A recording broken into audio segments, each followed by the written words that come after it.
हम शुरू करने लगे हैं लिक्विडिटी प्रेफरेंस थ्योरी केनेजियन की। अब इसके नाम से ज़ाहिर हो रहा है कि लिक्विडिटी प्रेफरेंस थ्योरी यानी कि हमारी प्रेफरेंसेस क्या कहती हैं कि कब हम अपने बॉन्ड्स को जो है वो इन कैश करा लें। ठीक है, ये केनेजियन की तरफ से दी गई है और देने वाले जो महाशय थे उनका नाम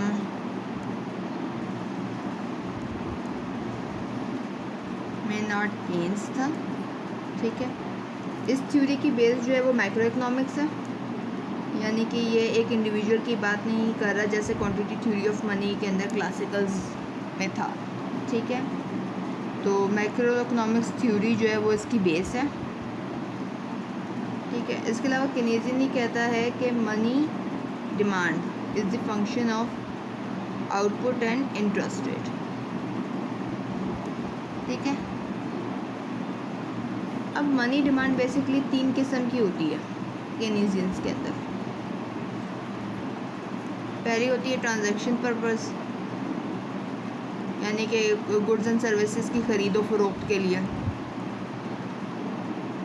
ठीक है, दूसरी होती है प्रिकॉशनरी, यानी कि एहतियाती वक्तों के लिए, कुछ वक्त जो है ना संभाल के रखने के लिए। एक तीसरी होती है जिसको कहते हैं स्पेकुलेटिव, यानी कि कुछ पैसे अपने हाथ में रखना और कुछ जो है बॉन्ड्स की सूरत में महफूज रखने के लिए। ठीक है, हमारा जो सारा फोकस होगा इस थ्योरी के अंदर वो स्पेकुलेटिव के अंदर होगा, यानी कि हम ये एज्यूम करेंगे कि जो ट्रांजैक्शन वाली है और ये जो है ये अपनी जगह फिक्स्ड है या कांस्टेंट है, एक्सोजेनस। ठीक है,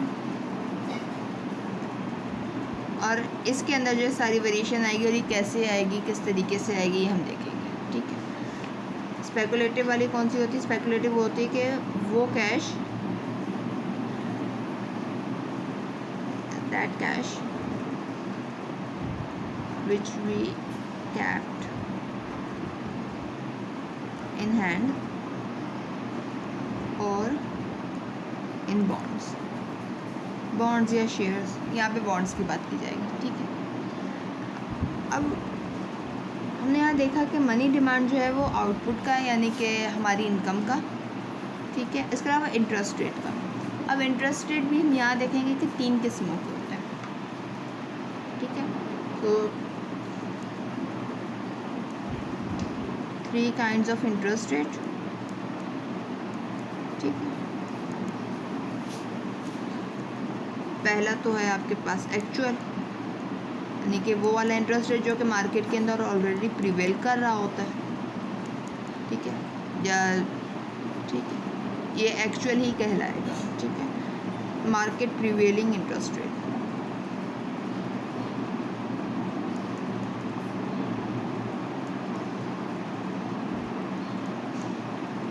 सेकेंड इज़ एक्सपेक्टेड, यानी कि वो वाला इंटरेस्ट रेट जो कि हमें उम्मीद है कि आगे चल के मिलेगा। ठीक है, वही जो डाटा इकट्ठा करके इस चीज़ का अंदाज़ा लगा देते हैं कि आगे चल के इतना इंटरेस्ट रेट मिलेगा और वो सब कुछ। ठीक है, थर्ड इज़ क्रिटिकल। ये क्रिटिकल इंटरेस्ट रेट हम पहली बार सुन रहे हैं यहाँ पे, अब तक इस नाम से तो वाकफियत बिल्कुल भी नहीं थी। ठीक है, तो क्रिटिकल इंटरेस्ट रेट वो इंटरेस्ट रेट है जो लोएस्ट इंटरेस्ट रेट कहलाता है। ठीक है,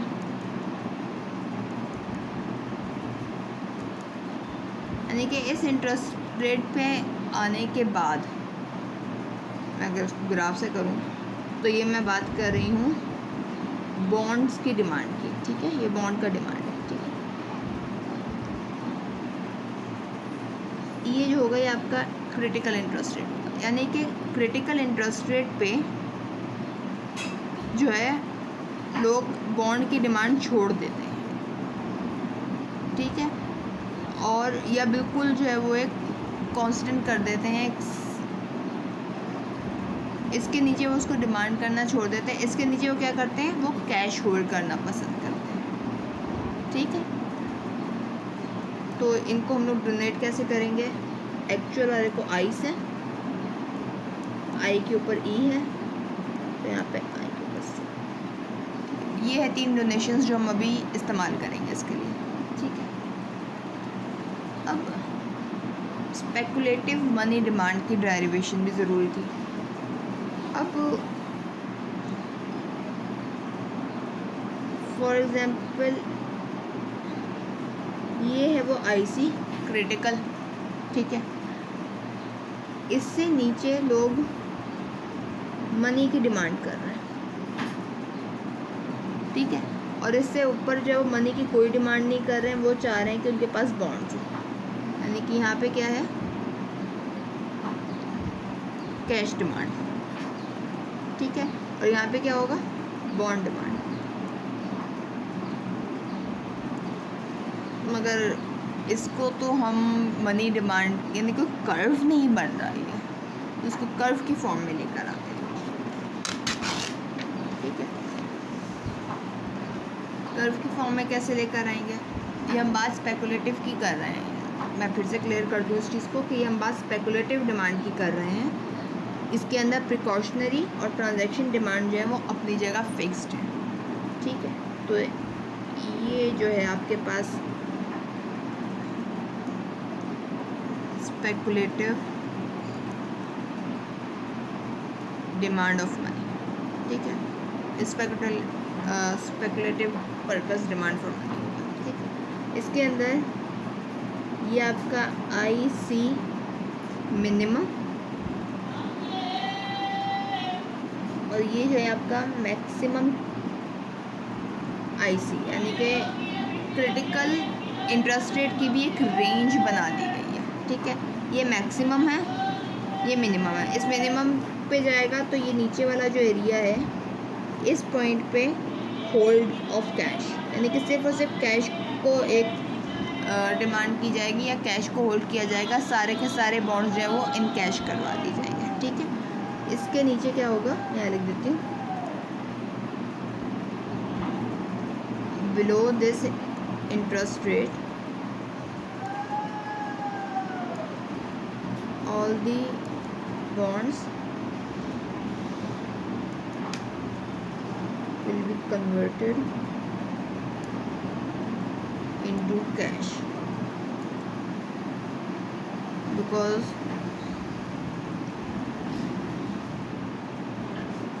keeping bond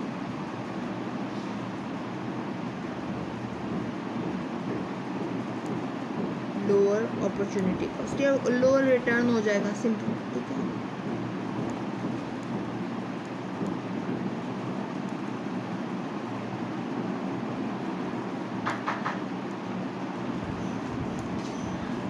ठीक है, अभी हमने देखा कि अपॉर्चुनिटी कॉस्ट कम है या रिटर्न जो है बॉन्ड पे जो है वो इसके बाद जो है नीचे कम हो रहा है, तो वो क्या करता है कि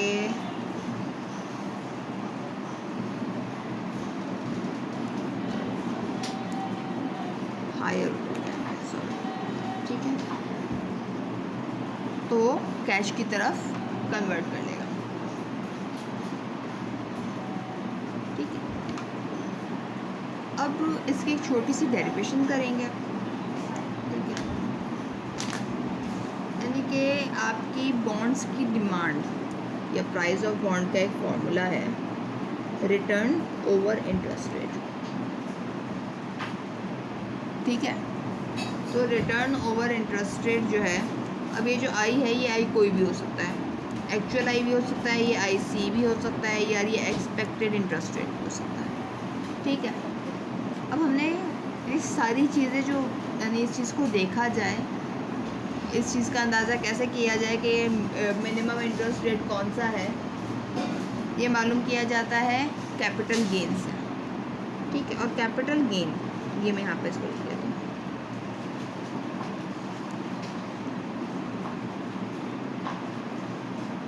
ठीक है। तो कैपिटल गेन का फॉर्मूला क्या होता है, प्राइस ऑफ बॉन्ड एक्सपेक्टेड, यानी कि हमें अगर एक्सपेक्टेड है कि प्राइस ऑफ बॉन्ड जो है ये फ्यूचर में ज़्यादा हो जाएगा, प्राइस ऑफ बॉन्ड क्रिटिकल या एक्चुअल भी हो सकता है, ठीक है, प्राइस ऑफ बॉन्ड क्रिटिकल। अब इनकी जगह मैं ये चीज़ यहाँ पे पुट कर दूँगी, इन हर जगह, तो क्या हो जाएगा R/IE, IE expected interest rate, return minus R/IC। ताकि क्रिटिकल की क्यों बात की जा रही है, सही, R/I, ठीक है। तो अब मैं क्या करूँगी, मैं ऊपर वाले से R को कॉमन ले लूँगी, नीचे वाले को जो है क्योंकि डिवाइड में मैं इसको मल्टीप्लाई में कन्वर्ट कर दूँगी, ठीक है। तो पहले ऊपर वाले से कॉमन ले लें, 1/IE माइनस 1/I, ठीक है। ये जो यहाँ नीचे डिवाइड हो रहा था इसको मैंने मल्टीप्लाई कर दिया, तो क्या होगा, डिवाइड होते वक्त क्या था, ये R/I, तो ये I/R, ठीक है। अब ये कैंसिल आउट, इसको फर्दर सॉल्व कर लेंगे, I 1/IE माइनस I,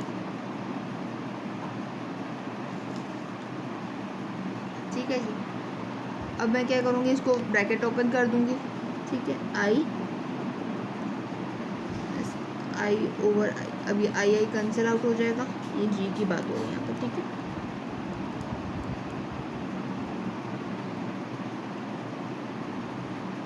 तो आपके पास G जो है ये सॉल्व करने के बाद ये वाली एक उसकी इक्वेशन बनती है।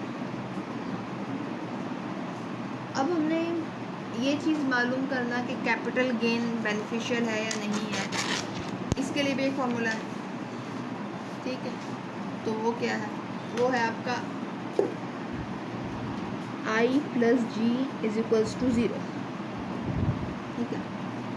यानी कि अगर ये =0 है तो इसका मतलब जितना इंटरेस्ट रेट से उनको गेन हो रहा था वो नील हो रहा है, यानी कि वो बैलेंस आउट हो रहा है, ठीक है। तो इस सूरत में क्या होगा, इंडिफरेंट होगा, यानी कि जो कंज्यूमर है या जो डिमांडर है बॉन्ड का, वो इंडिफरेंट होगा। अगर I + G <0 है, greater 0 है, तो क्या होगा, वो अपने सारी के सारे बैलेंसेस जो है वो उसमें कन्वर्ट कर लेगा कैश में। बॉन्ड की डिमांड जो है वो हो जाएगी 0 एंड डिमांड फॉर कैश, ठीक है। यही अगर इसका उल्टा हो जाए तो बॉन्ड की डिमांड ज़्यादा होगी, कैश की डिमांड जो है वो 0 हो जाएगी, ठीक है, डिमांड फॉर कैश, ठीक है। अब इस I + G के अंदर मैं अगर वो वाली निकाल लूँ जो मैंने पहले इक्वेशन बनाई थी, तो ये कैपिटल गेन की वो रख दूँ, तो IC IE S1। अब यहाँ IC क्यों लिखा है, क्योंकि यहाँ पे हमने इसको जो है ये क्रिटिकल वाले के लिए सॉल्व करना है, यहाँ पे हम क्रिटिकल की बात कर रहे हैं, हमने इसको क्रिटिकल के लिए सॉल्व करना है, इसलिए हमने इसको IC लिखा है, ठीक है। अब मैं इसको खोल देती हूँ,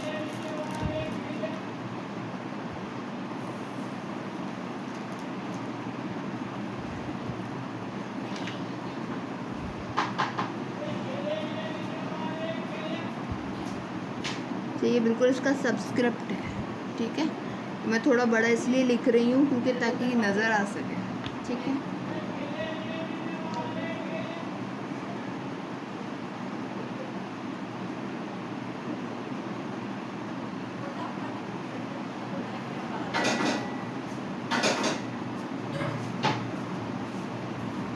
अगर मैं इसका एलसीएम लूँ तो क्या होगा, 1 + IE, यहाँ पे नहीं था, तो ये IE + 1, ठीक है। अब अगर मैं इस पूरी इक्वेशन को सॉल्व कर लूँ IC के लिए तो क्या होगा, ये इस क्रिटिकल इंटरेस्ट रेट के लिए तो क्या होगा,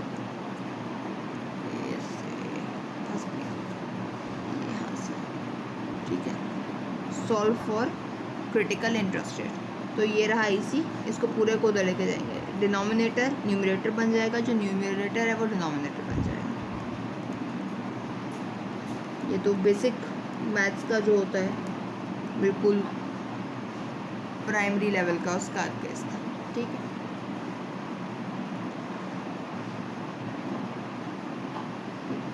अब चलते हैं इसकी ग्राफिकल की तरफ, ठीक है।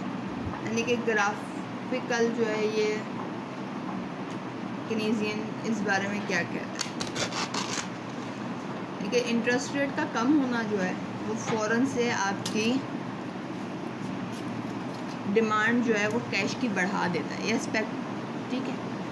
इस चीज़ को माइंड में रखना है हमने कि इंटरेस्ट रेट का कम होना जो है, क्योंकि हमें बॉन्ड के ऊपर जो है वो कमी देने लग जाता है या रिटर्न हमारा कम होने लग जाता है, तो लोग ज़ाहिर सी बात है डीमोटिवेट होके उनके पास से चले जाते हैं, ठीक है। ये है सम ऑफ मनी डिमांड स्पेकुलेटिव, ठीक है। और ये आ गया आपका money supply. Money supply basically central bank की तरफ से एक्सोजेनस होती है, इस वजह से वो अपनी जगह कांस्टेंट होती है, ठीक है। ये इंटरेस्ट रेट आ गया। अब इंटरेस्ट रेट क्रिटिकल भी हो सकता है, एक्सपेक्टेड भी हो सकता है, एक्चुअल भी चल रहा होगा दरमियान में, ठीक है। अब मैं इसके अंदर जो है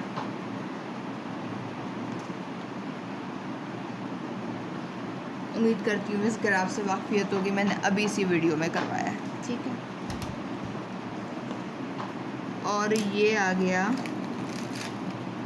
मनी सप्लाई, ठीक है। ये पहला इक्विलिब्रियम था, ठीक है। इसको मैं 1 पॉइंट से मार्क कर रही हूँ, ठीक है। अब क्या हुआ, मनी सप्लाई सेंट्रल बैंक ने जो मॉनेटरी पॉलिसी जो है अप्लाई की, एक्सपेंशनरी मॉनेटरी पॉलिसी, इस वजह से क्या हुआ, मनी सप्लाई जो है वो बढ़ गई, क्योंकि ये एक्सोजेनस होती है और ये सेंट्रल बैंक के ही हाथ में होती है, उसे कोई बढ़ा सकता है। मैंने इसको यहाँ से फर्दर आगे शिफ्ट किया, ठीक है। अब मनी सप्लाई तो बढ़ गई, ठीक है। इसको मैं बंद कर रही हूँ। मनी सप्लाई तो बढ़ गई, मगर जैसे ही इंटरेस्ट रेट देखा कि मार्केट में कम होने लग गया है, इसको मैं 1 प्राइम कर रही हूँ, ठीक है। जैसे ही देखा गया कि मार्केट के अंदर इंटरेस्ट रेट कम हो गया, तो क्या हो जाएगा, आपकी स्पेकुलेटिव डिमांड की जो है बढ़ जाएगा, यानी कि कैश की डिमांड लोग जो है ज़्यादा करना शुरू कर देंगे। तो ये यहीं से इसी इंटरसेप्ट के साथ बस आगे शिफ्ट हो जाएगा, ठीक है। मेक श्योर कीजिएगा कि जितना गैप इसका है उतना ही इसका हो, ठीक है। ज़्यादा ही बना दिया ऊपर, ठीक है। एक मिनट, मैं थिंक मैं इस ग्राफ को फिर बना रही हूँ क्योंकि ये ख़राब हो गया, ठीक है।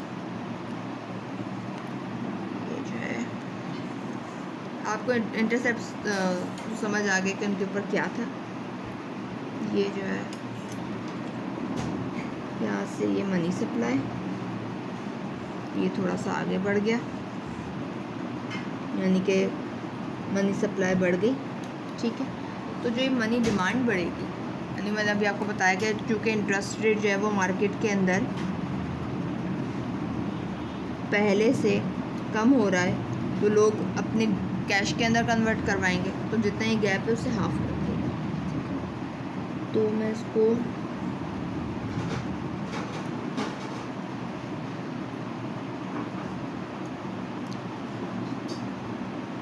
ठीक है।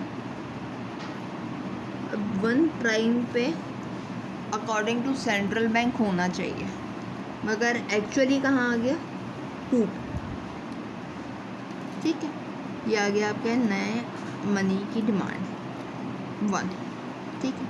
अब इंटरेस्ट रेट को मज़ीद कम करने की ज़रूरत थी, सेंट्रल बैंक ने मज़ीद मनी सप्लाई आगे बढ़ा दी,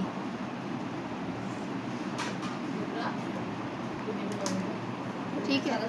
अब इंटरेस्ट रेट जो है वो मज़ीद कम होना चाहिए था, यानी कि 2 प्राइम पे, ठीक है। यहाँ पे आना चाहिए था इंटरेस्ट रेट, यानी कि ये 2 एक्सपेक्टेड है, ये भी एक्सपेक्टेड चल रहा है, ठीक है। एक्चुअल कहाँ है, अब इंटरेस्ट रेट मज़ीद कम हो गया, लोग कैश की डिमांड और ज़्यादा करेंगे।